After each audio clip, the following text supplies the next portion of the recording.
Hello বন্ধুরা, আবার আমি চলে এলাম তোমাদের সঙ্গে আমার লেখা কবিতা আবৃত্তি শেয়ার করতে। আজকে আমার কবিতাটির নাম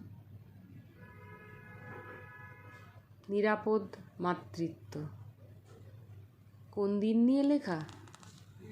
আমাদের দেশে সেফ মাদারহুড ডে পালিত হয়। সেটা কি জানো বন্ধুরা? গর্ভবতী মায়েদের একটা দিন পালন করা হয়।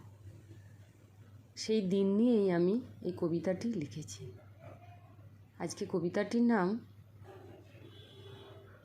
নিরাপদ মাতৃত্ব। মা গো, তোমার বিপদ কত বুঝবে কেমন করে? নিরাপদে রাখতে তোমায় দায়িত্ব নিয়েছে স্বাস্থ্য বিভাগ, তাকেই রেখো ধরে।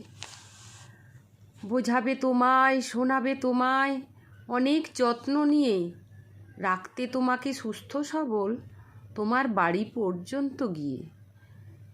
নিরাপদ মাতৃত্ব দিবস পালন হয়, দেশজোড়া তার খ্যাতি। বাড়ির সবাই জেনে নিও, মাকে সুস্থ রাখতে বাদ নেই তো কোনো জাতি। দায়িত্ব নিরাপদ মাতৃত্ব, তাতেই জাতির উন্নতি। দেশের কথা উচ্চ হবে, না হলে দেশের ক্ষতি। সুস্থভাবে জন্ম দিলে প্রিয় সন্তানকে, দেশের ভবিষ্যৎ রক্ষা হবে, ভালোবাসায় ভরাবে তোমার মনকে। দায়িত্ববোধ সমাজেরও মাকে নিরাপদে রাখা।